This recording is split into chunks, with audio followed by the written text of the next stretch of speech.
O Conexão com o Futuro de hoje vai fazer uma viagem no tempo. Nosso convidado é Ângelo Rafael, ferroviário, pesquisador e escritor, que dedica a sua vida a preservar a história das ferrovias paulistas, principalmente aquelas que passaram por Araras e região.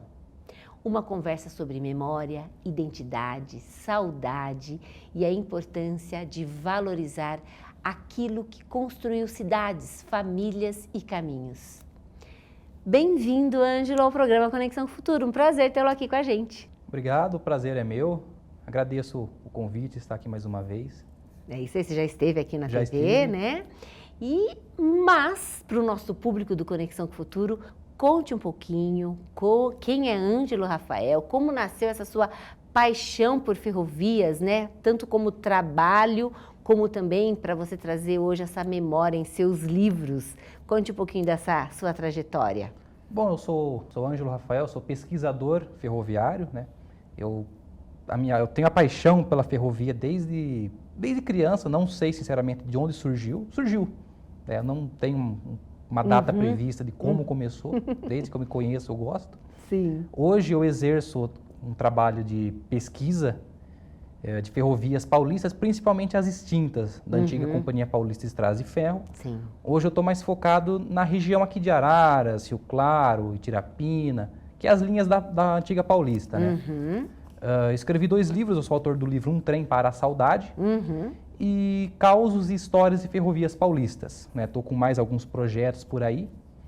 E Um Trem para a Saudade eu vou estar relançando ele em breve, com um novo formato, porém o mesmo tema. O mesmo tema? Com algumas melhorias. Né? Melhorias, vários assuntos a mais, várias fotografias, muitas raridades envolvidas por meio. Logo mais vai estar saindo. E Ângelo, mas antes de mais nada a gente explorar um pouquinho do seu livro, conte pra gente, olha, ele estava me contando aqui que ele tem atualmente 19 anos. Isso. Com quantos anos você escreveu o seu primeiro livro? Foi Um Trem para a Saudade, 16. 16. Isso. E aí você já está entrando nas histórias, é um romance ou já é história realmente das ferrovias, da extinção das ferrovias? Um Trem para a Saudade, Isso. a primeira versão dele, eu falo sobre a linha de Araras, começava em Corderópolis e até Descalvado, e um pouquinho sobre o ramal de Santa Veridiana, que começava em Pirassununga e ia até Santa Cruz das Palmeiras. Agora, na segunda versão, esse tema ele será mantido, Certo. porém eu vou acrescentar a linha que partia da estação de Recanto, em Americana, e seguia até Piracicaba, o ramal de Piracicaba, e as linhas em bitola de 60 centímetros, que a bitola, para quem não sabe, é a largura do trilho. A linha que passava aqui era larga, 1,60 m. Tinha ferrovia com o trilho é isso aqui, 60 centímetros. E vou estar acrescentando 2 linhas da bitola de 60, que são os ramais de Santa Rita e o ramal de Escalvadense. Né? Serão alguns temas a mais, porém mantendo o tema anterior, porém com assuntos a mais. Né? Um melhoramento da primeira versão. Mas já me explica um pouco, quem está assistindo já vai querer saber, por que essa diferença da bitola aí? Foi se aperfeiçoando ou é estratégico? O que foi? Vai desde valores, porque a bitola larga, a ferrovias em bitola larga, ela é um pouco mais cara de ser construída. Ah, tá. As bitolas menores são mais baratas e vai um pouco do colonialismo, porque muitas ferrovias dessa época foram construídas no período imperial ainda. Sim. Né? Então são vários assuntos que envolvem esse tema. Né? Uma curiosidade, por exemplo, a linha de Araras, ela foi projetada inicialmente para ser construída na bitola estreita, 1 metro. Aí depois, para evitar baldeações em Corderópolis, ela foi alargada. Né? Mas nunca chegou a rodar trem na bitola de 1 metro aqui. O projeto inicial era, mas não se concretizou. Nossa, que curioso, né? E os trens conseguiam ser adaptáveis para isso? Não, o que rodava numa linha era de uma linha e o outro outra. Daí chegava numa outra estação, não consegue fazer nenhuma adaptação. Tinha que trocar de trem. Tinha que trocar de trem. Não existia isso. Não encaixava. Hoje já pode se ter pensado nisso se tivesse ainda tendo um investimento nisso, um olhar para isso, né? Você teve uma experiência profissional, o que você tirou de resultado disso, que te levou, foi sua experiência que te levou a escrever o livro ou foi realmente essa paixão que você já descobriu desde cedo que tinha? Essa paixão pela ferrovia eu tenho desde pequeno, né? Sim. Mas desde bem antes. Eu já escrevia, já pesquisava, né? Profissionalmente, eu acredito que eu comecei a me envolver um pouco mais profissional nessa área de pesquisas mesmo, de me aprofundar. Sim. É praticamente uma arqueologia ferroviária, né? Acredito que quando eu tinha uns 16, 17 anos, né? No ano passado, em 2025, eu realizei meu sonho, entrei na ferrovia, entrei na manutenção, depois, posteriormente, eu fiz o curso auxiliar maquinista. Ah, tá. E eu aprendi muito, né? É satisfatório a gente fazer o que gosta e tanto estar na ferrovia e, como é que eu posso dizer, trabalhar também pelo hobby. Sim, é satisfatório fazer isso. Une o útil ao agradável aí também, isso, exatamente. né? E você vem pesquisando, que você me falou, desde 2020, a questão de ferrovias. Eu comecei em 2020. 2020, de uma forma mais profunda, né? Um trabalho de pesquisa. Onde que você busca as informações de tudo isso? Eu iniciei essas pesquisas minhas apenas juntando fotos antigas, de diversas linhas, né? Fotos que você conseguia... que eu achava para a internet. Pela internet. Eu capturava e deixava salvo. Sim. Aí com o tempo eu fui me aprimorando, aperfeiçoando e hoje, vou dar um exemplo. Ontem mesmo eu estava escrevendo um capítulo do livro sobre a estação de baldeação entre a Companhia Paulista e a Mogiana. Nesse capítulo eu tive que vasculhar jornais antigos, documentos, cartórios, só que nisso eu tive que percorrer várias cidades procurando se tem recorte de jornal, se tem documento, se tem foto. Então, assim, é uma arqueologia. Porque você não acha tudo na internet não acha. também, A né? internet...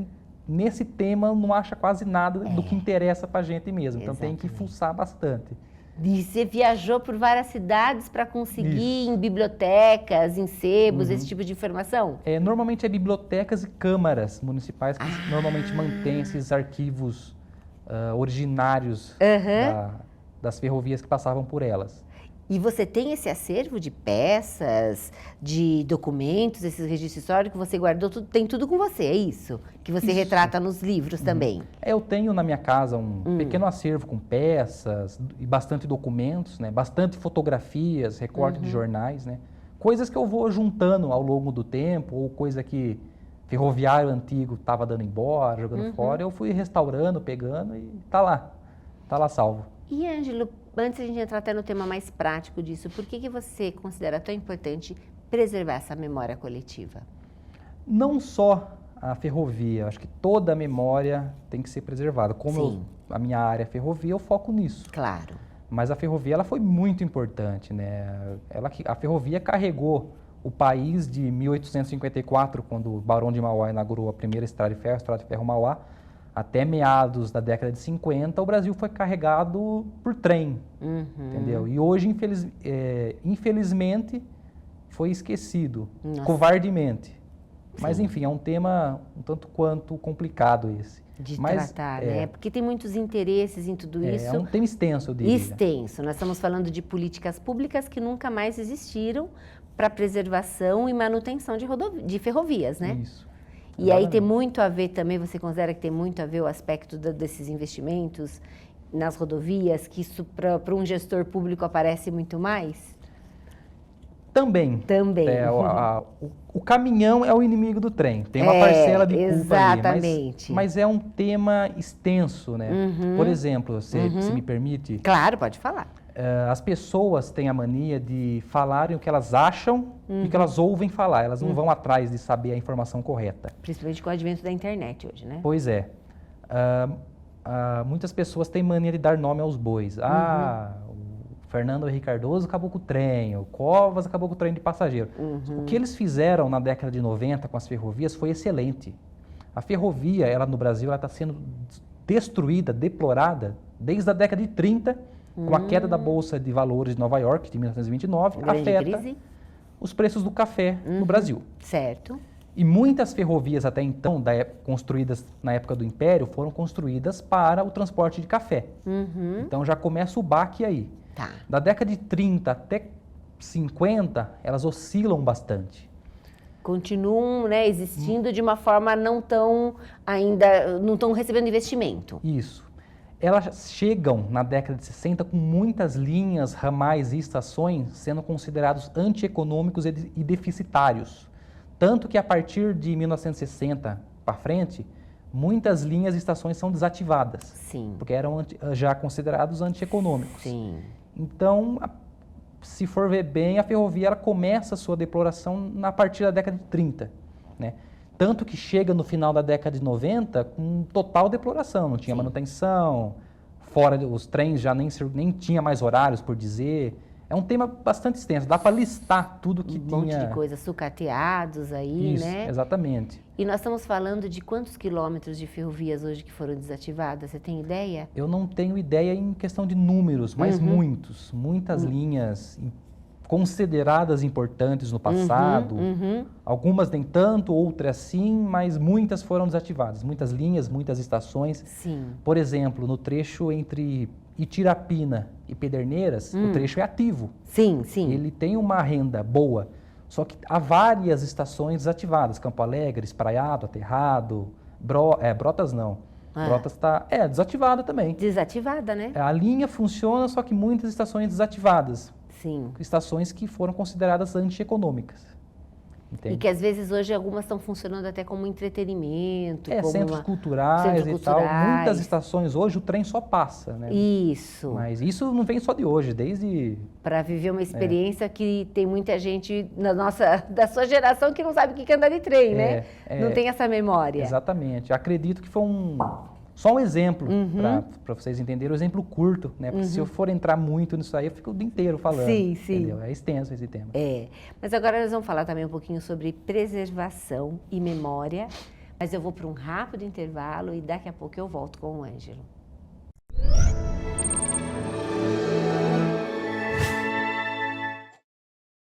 ...2026. Turbine suas vendas. O programa Super Ofertas da TV Conecta vai te dar aquela força. É a dobradinha Super Ofertas. Anuncie 15 dias e ganhe mais 15 dias. Isso mesmo, ganhe inserções em dobro no contrato de 3 meses. Você contrata 72 inserções e ganha mais 72. No total são 144 inserções de 3 minutos cada. Faça as contas, são mais de 7 horas de exibição na TV. No programa que todo mundo assiste e que mais vende. E você tem direito a 6 gravações diferentes. Vamos com nossa equipe de cinegrafista e apresentador para mostrar para todo mundo as suas ofertas. E gravamos mais 12 vídeos para as redes sociais. É muita vantagem, é a dobradinha Super Ofertas. Quem não é visto não é lembrado. Aproveite esta promoção e aumente suas vendas com a TV Conecta. A informação que faz a diferença tem nome e hora marcada. Ponto de Vista, com o repórter Beto Ribeiro. Aqui você acompanha as principais notícias da atualidade, debate, informação e entretenimento, com análises claras que ajudam você a formar sua própria opinião. Toda quarta-feira, às 12 horas. Reprise às 18h05. Ponto de Vista. Informação com credibilidade. Debate com responsabilidade. TV Conecta, onde a notícia acontece.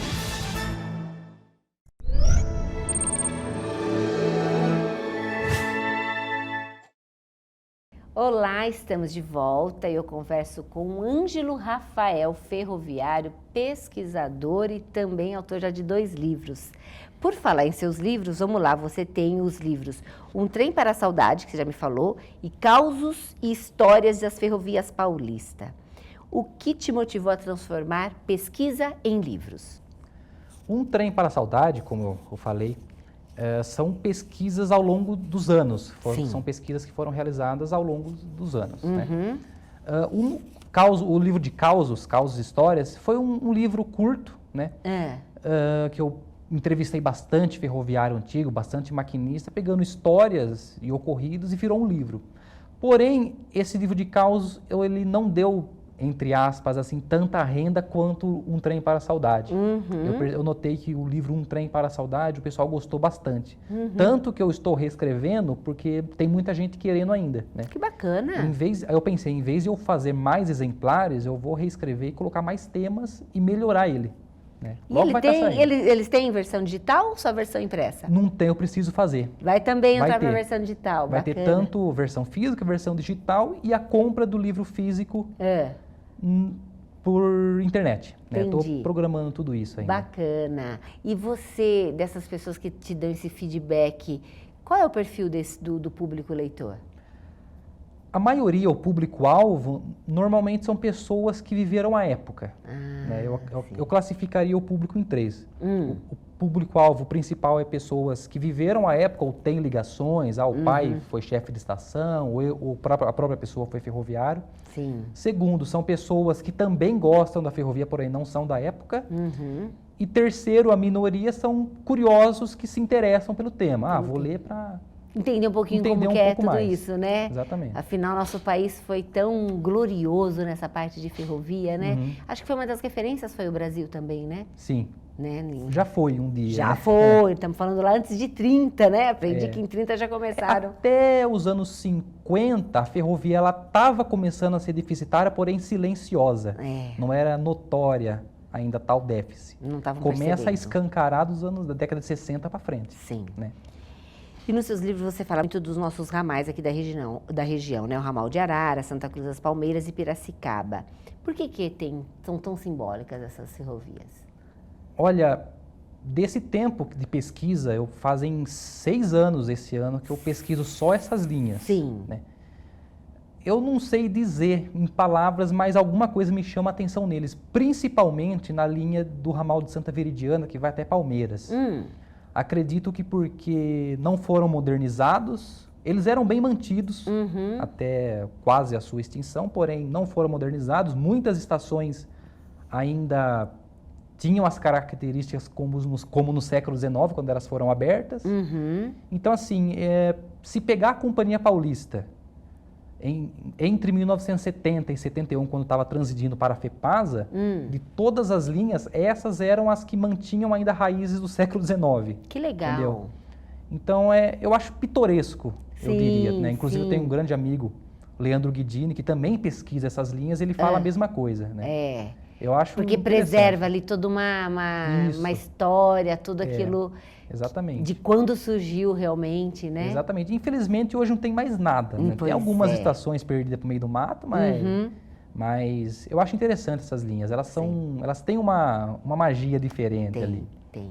E muitas pessoas ainda não sabem, né, o quanto a ferrovia foi fundamental para o desenvolvimento das cidades, tanto de Araras e cidades vizinhas.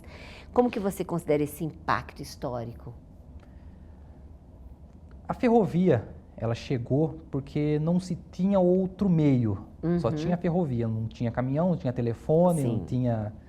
Tinha o telégrafo, que era o avô do telefone. Era ainda só uma forma de comunicação, né? É o avô do telefone. Inclusive o telégrafo chega pela ferrovia. Então assim, não tinha outro meio a não ser o trem. Então, por décadas, se manteve nesse parâmetro. Aí, com o tempo, com as modernizações, com novas inovações, ele acabou sendo meio que deixado um pouco de lado, entende? Mas foi muito importante no começo e, com o tempo, ele foi perdendo sua importância, entre aspas. Foram sendo colocados substitutos no lugar, eu diria. Sim, mas quando você fala de importância, nós estamos falando de quê, Ângelo? Nós estamos falando de relações comerciais, trocas, tudo que hoje a gente vê o que um caminhão ou uma rodovia faz. Que mais importância você consegue registrar para a gente? Exatamente tudo. Imagina hoje, 2026, sem caminhão, sem rodovia, sem nada.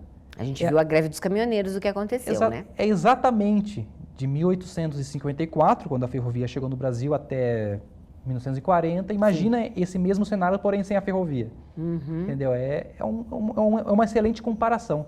A ferrovia era tudo, praticamente, antigamente. Né? Inclusive expansão de municípios, né? Muitos nasceram em função das ferrovias, muitas não teve? Cidades nasceram em volta de estações.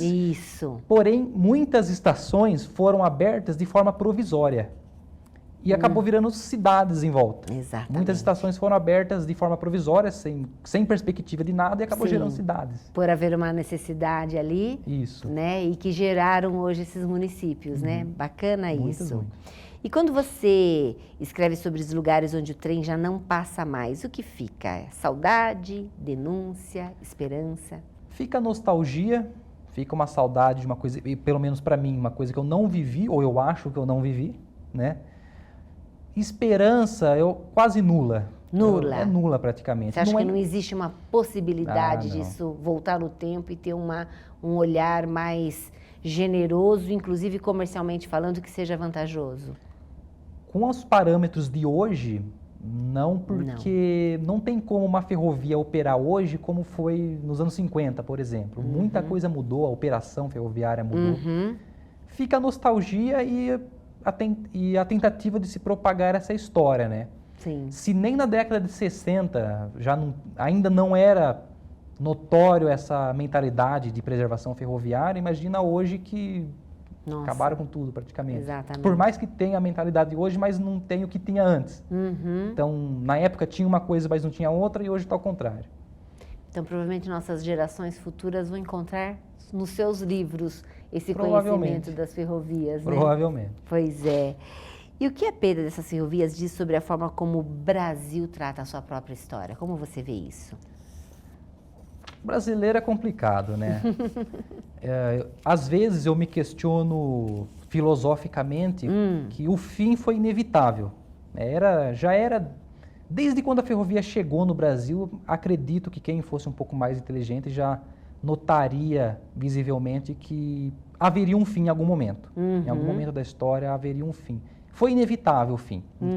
Acredito que não teria o que fazer. Sim. Mas eu penso se haveria um modo de ter sido menos doído do que foi, um impacto menos forte. Sim. É uma coisa que eu me pergunto no livro, eu vou bolar alguma coisa para tentar envolver o leitor nessa questão.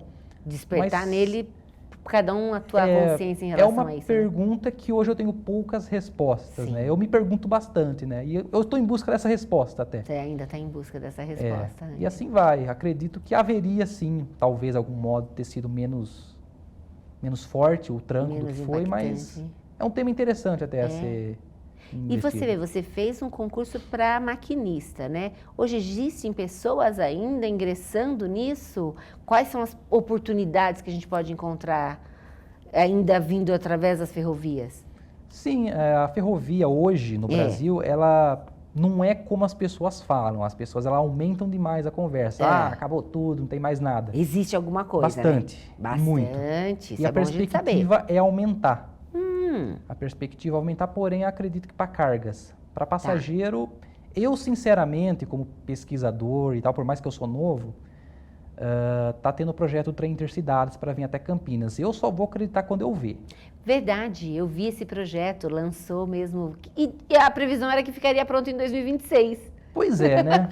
Eu li uma matéria sobre isso. Pois é, eu pelo menos só vou acreditar quando eu ver. Se um dia eu ver, vou ficar feliz, obviamente, mas ali eu vou acreditar. Mas agora, não sei não. Como que é esse projeto mesmo, Ângelo? É o trem de passageiros intercidades, Isso. ligando, se eu não me engano, a capital. A capital sairia de São Paulo. Campinas. Num formato trem-bala, né? Que eu vi lá. Não é trem, é trem de alta velocidade. De alta velocidade. Porém não chega a ser um Trem-bala não ainda para cá, né? Uma possível extensão para o interior. Mas é conversa um pouco política. Sim. Conversas de trem intercidades, ela vem se arrastando desde os tempos da FEPASA. Sim, entendeu? Então não é uma né? conversa de hoje, é antiga essa conversa. Eu, sinceramente, eu vou acreditar quando eu ver. Mas existe um campo ainda, né? Então, existe. De trabalho ainda ativo, ainda pessoas buscando trabalhar nesse segmento, nesse setor. Sim. E você é um deles. Sim. E pretende continuar colocando toda a sua atenção, se aprimorando cada vez mais. Isso, o que falta mais você aprimorar nisso? Eu gostaria de aprimorar o trabalho que eu faço por hobby, nas pesquisas. Né? Eu gostaria de aumentar meus parâmetros para novas escritas. Fazem 7 anos que eu estou pesquisando só as linhas desativadas do interior de São Paulo. Eu gostaria de partir para outros temas, porém mantendo a ferrovia. Ah, que legal. Inclusive, além de um Trem para a Saudade, que vai ser relançado, posteriormente, não sei quando, não tenho uma previsão ainda, ele está em fase final, eu vou estar lançando o livro O Apito das 6. É um romance envolvendo a Companhia Paulista de Estradas de Ferro entre as décadas de 20 e 50, porém com um romance com, como é que eu posso dizer, com cenários reais e fatos reais. Uhum. É como se fosse o Titanic, o filme. Que legal. É uma história real, porém romanceada para poder chamar a atenção do público, eu diria. Que Entendeu? bom. Logo vai estar saindo. Logo vai estar saindo? Sim. Olha, depois você volta aqui para contar para nós. Com certeza. Desse. E, Ângelo, para a gente finalizar, o que você gostaria que um jovem que nunca viu um trem de passageiros entendesse ao ler os seus livros? A intenção que eu escrevo nos livros não é fazer ninguém virar ferroviário e entender tudo. Eu tento escrever ao máximo, de modo que como é que eu posso dizer? Tanto um engenheiro ferroviário quanto uma pessoa leiga possam entender. Sim, sim. Entende? A intenção minha nos livros é propagar a memória para não deixar morrer mais do que já morreu. Sim. Entendeu? Não deplorar mais do que já foi. Sim. E assim vai. O que a gente puder fazer, a gente está aí. Vai continuar nisso. Sim. Que bom e parabéns pelo seu trabalho. Por Obrigado. Cultivar a memória é uma forma da gente também conhecer um pouco da nossa história, que ela não deve ser realmente esquecida. Exatamente. Muito bom. Obrigada pela sua participação. Eu que agradeço o convite.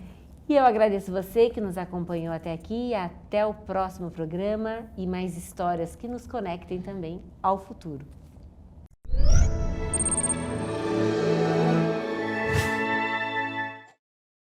Comece o dia bem informado. As principais notícias do Brasil e do mundo com informações ágeis, análise precisa e os fatos mais relevantes do dia.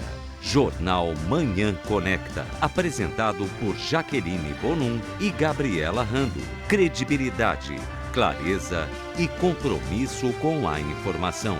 De segunda a sexta, às 7 horas. Jornal Manhã Conecta.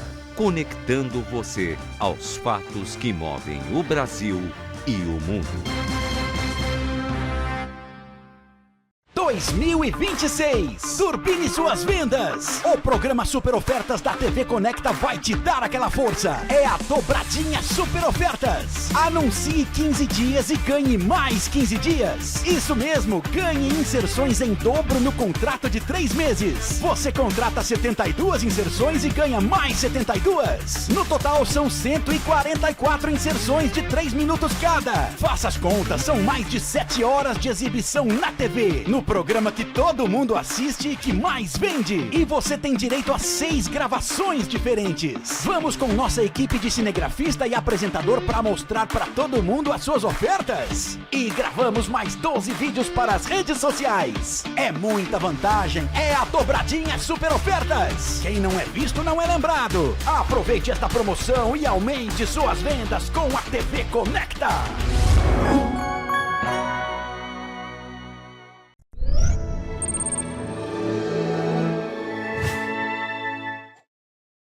Conexão Agro. Oferecimento agrobiológica. E o Conexão Agro, quadro especial do Conexão com o Futuro, chega com o apoio da Agrobiológica, nossa parceira nessa jornada de inovação no campo.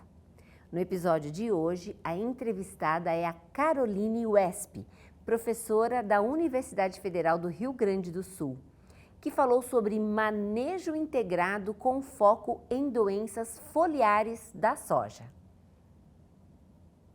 Olá, amigos, muito bem-vindos à Conexão Agro.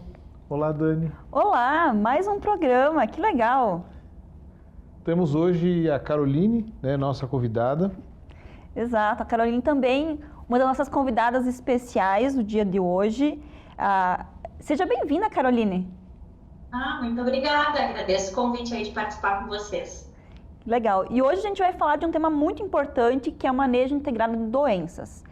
E para apresentar um pouco mais a Caroline, eu vou ler um pouquinho do currículo dela, para mostrar para vocês que a gente só traz gente do primeiro piso, viu?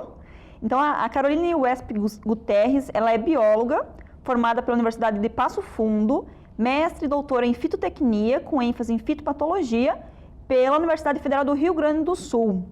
Então, ela atuou por mais de uma década como pesquisadora na área de fitopatologia na CCGL, desenvolvendo tecnologias para manejo integrado e também o controle das principais doenças de soja, trigo e milho. Trabalhou também como gerente técnica no Agronômica, laboratório de diagnóstico fitossanitário, credenciado junto ao MAPA para análise, diagnóstico e testes com produtos de controle biológico. Atualmente, Carolina é professora adjunta do Departamento de Fitossanidade da Faculdade de Agronomia da URGS, onde leciona as disciplinas de doenças de plantas cultivadas, princípios de fitopatologia e controle químico de doenças de plantas. Atua também na pós-graduação em microbiologia agrícola na mesma instituição. E sua atuação concentra-se no manejo integrado de doenças. Seja bem-vinda, Carol. E para a gente começar a nossa discussão, a Caroline fala de Porto Alegre, né, Caroline? Como que está hoje o cenário atual das doenças no Rio Grande do Sul? Então, a gente tem vivenciado aí nas últimas 4 ou 5 safras uma questão bem forte de déficit hídrico, né? Então, uma das principais doenças sempre no sul do Brasil foi a ferrugem, mas nesses anos onde temos uma menor disponibilidade hídrica, a gente tem visto um favorecimento e um incremento bem significativo das DFCs, né? Dessas doenças de final de ciclo causadas por necrotróficos. E isso ocorre até porque ferrugem, oídio, manchas estão ali competindo pelo mesmo tecido foliar verde, né? E enquanto a ferrugem ela é muito explosiva, completa o ciclo ali a cada 6, 7 dias, tendo condição de umidade, quando a gente tem disponibilidade hídrica, a ferrugem toma conta do tecido e a gente praticamente não vê as manchas foliares, embora elas também estejam ali. Em anos onde a gente tem menor disponibilidade hídrica, o que o produtor acaba vendo no campo realmente é esse boom das manchas, né? Esse boom dos necrotróficos, porque aí elas não têm com quem competir ali naquele tecido verde, e também os necrotróficos se favorecem, né? De plantas ali mais debilitadas, sobre estresse e até senescentes. Então, quando a gente fala em necrotróficos, estamos falando que eles permanecem no sistema através do que a gente chama de restos culturais, né? São Exatamente. folhas e pedaços da planta que ficaram de um ano para o outro. Existem alguns manejos que o agricultor pode fazer que permite reduzir essa quantidade de um ano para o outro, de uma safra para outra, na lavoura? Com certeza, né?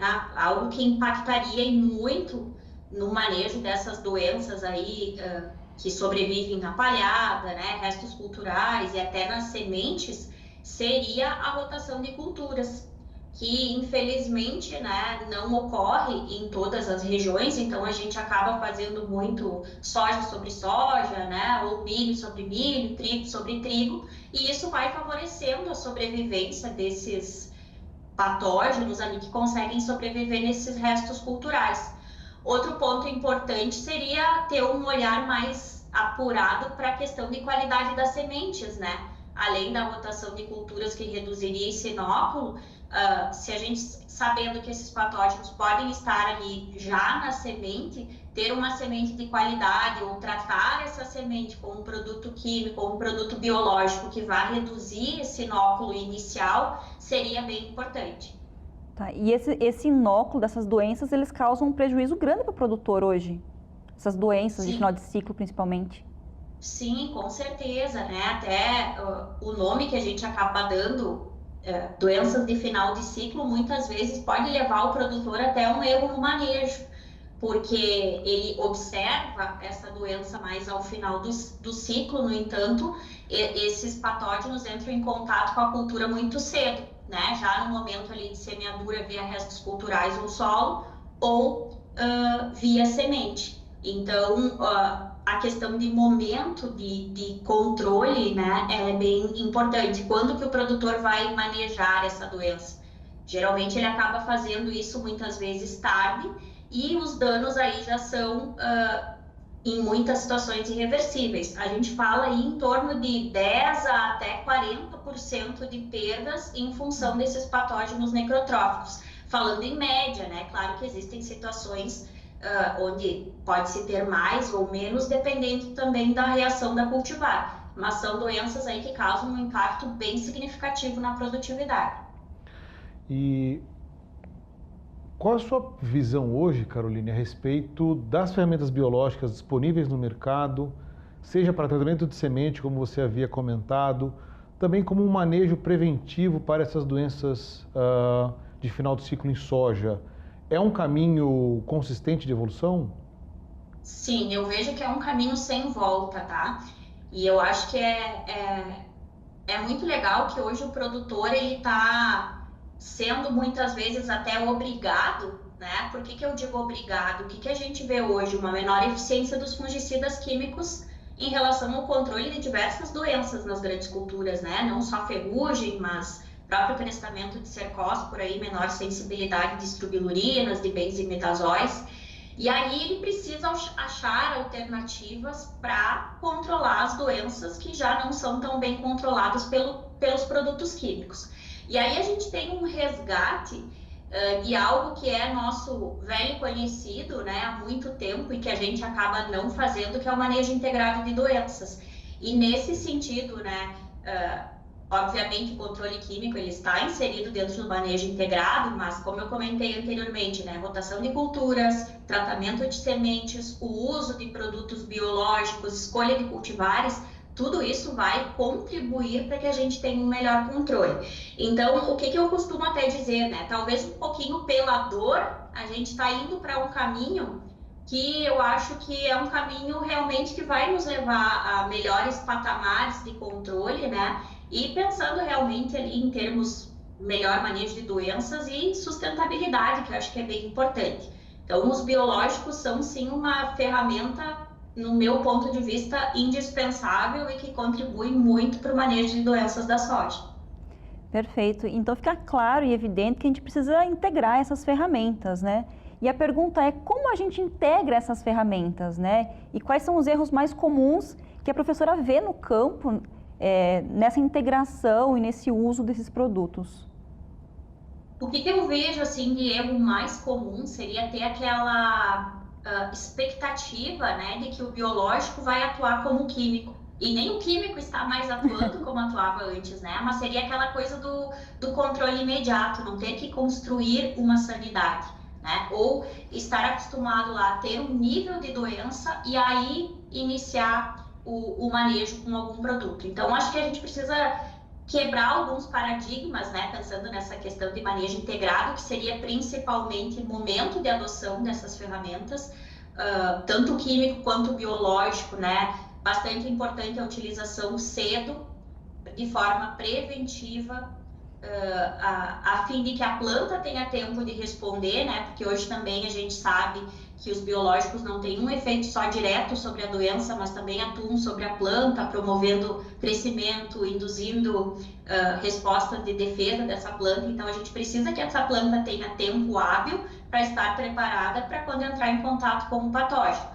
Então, eu veria o principal desafio hoje do produtor é olhar o sistema como um todo, né? Não pensar somente na sua cultura-alvo, mas trabalhar ao longo ali de todo o ano os cultivos que ele tem na sua propriedade, pensando na rotação, num tratamento de sementes e de repente fazer lá um biológico numa própria cultura de cobertura para reduzir inóculo para a sua cultura lá da soja, né? Então seria essa nossa visão sistêmica, eu acho que ainda a gente precisa melhorar um pouco. Você comentou a parte de indução de resistência, né?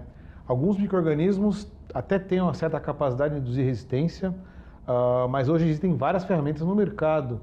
Como é que tem sido a sua avaliação sobre o uso dessas ferramentas como mais uma dentro da nossa caixa aí de opções para manejar as doenças de final de ciclo?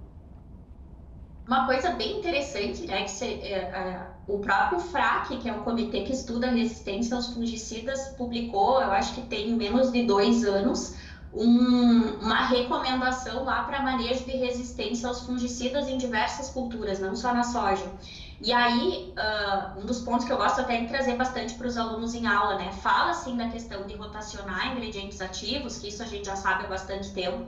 Fala do uso do multissítio, mas fala principalmente, né, da utilização de biológicos e indutores de resistência no manejo. Então, eu venho já há vários anos testando essas ferramentas aí, né, que tem sinergia dentro de um manejo químico e vejo que tem sim bastante a agregar. Agora, o que a gente precisa entender? Qual é o momento de uso de cada ferramenta e qual vai ser o papel de cada uma delas, até para não errar muitas vezes, né, tentando lá substituir um indutor de resistência, substituir o multissítio pelo indutor de resistência. Então, cada produto lá, cada tipo, né, de molécula vai ter o seu papel e que vai contribuir, seja com controle direto ou trabalhando ali a questão da planta. Perfeito. E, Carol, para o produtor que ele quer iniciar a adoção de produtos biológicos no manejo dessas doenças de final de ciclo em soja, por onde ele deve começar? Qual que é o primeiro passo para esse produtor que está nos acompanhando?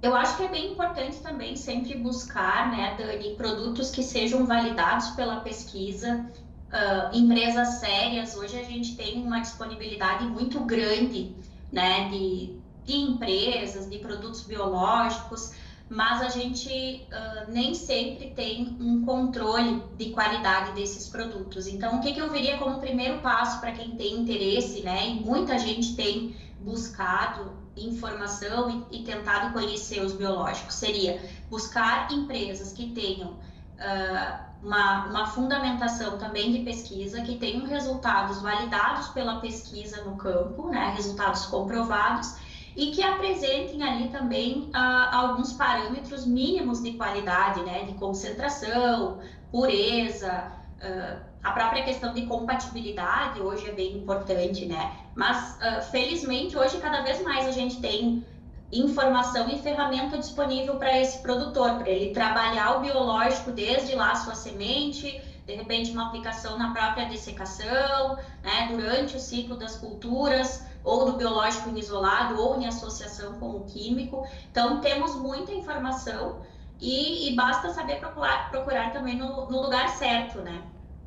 E, professora, agora, até infelizmente chegando no final da nossa conversa, como é que está sendo a aceitação das universidades, dos centros de pesquisa pública do país, com relação a esse uso cada vez maior de uso de insumos, toda uma busca de uma agricultura que reduza cada vez, ou que consiga reduzir cada vez mais o uso de químicos? Como é que está sendo esse ambiente na universidade? Como é que está sendo o papel da universidade em todo esse conjunto? Olha, eu vejo o papel da universidade como fundamental, né? Eu já estive em todas as pontas, já estive na empresa privada, hoje estou na universidade, e o que eu vejo como um elo bem importante a universidade, porque ela liga o que está sendo gerado na pesquisa, né, em termos de ciência, com aquela aplicação prática lá para o produtor. Porque eu acho que no final do dia, né, o que a gente busca dentro das instituições de pesquisa? Gerar tecnologias que possam ser utilizadas no campo pelo produtor e melhorar a produtividade dele, melhorar a sustentabilidade, né, toda a questão de preocupação ambiental. Então, as universidades estão, sim, bem preocupadas com isso. E o que eu vejo de mais bacana é que antigamente, eu me incluo nesse antigamente, né, já passando aí dos 40 há algum tempo, vamos dizer assim, eu lembro que quando eu fiz graduação, tinha lá a turma do biológico e a turma do químico. E hoje isso, felizmente, né, está cada vez mais escasso dentro das universidades. E quem ainda pensa assim vai acabar ficando para trás. Então é muito legal até ter essa percepção dos alunos. Eu escuto isso em sala de aula, né? Porque eu trabalho tanto com químico quanto biológico. E os alunos dizem, poxa, Pro, que legal ver que a gente pode unir as duas ferramentas, não precisa ser um contra o outro, né? E aí, dentro desse papel da universidade, acho que essa questão de formação de alunos também, né, profissionais que vão estar amanhã lá no campo também, difundindo tecnologias, buscando uma agricultura mais sustentável, é maravilhoso. Exatamente. E que bom, né, que a gente tem profissionais tão capacitados levando informação de qualidade também para os nossos alunos, que vão ser futuros profissionais, né? Então, a gente fica muito feliz. Já partindo para o encerramento do nosso programa de hoje, a gente agradece a sua participação, Carol. Muito obrigada pelo convite, aí fico à disposição. Quando quiserem bater um papo, aí só chamar. Olha que a gente sempre quer, né, Rafael? Com certeza. Muito obrigado. Obrigado, Dani. Obrigada. E, pessoal, por hoje é só. Tchau, tchau. E obrigada pela sua audiência. Continue com a gente, aprendendo e conhecendo todas essas informações que estão transformando o agronegócio. Até o próximo programa.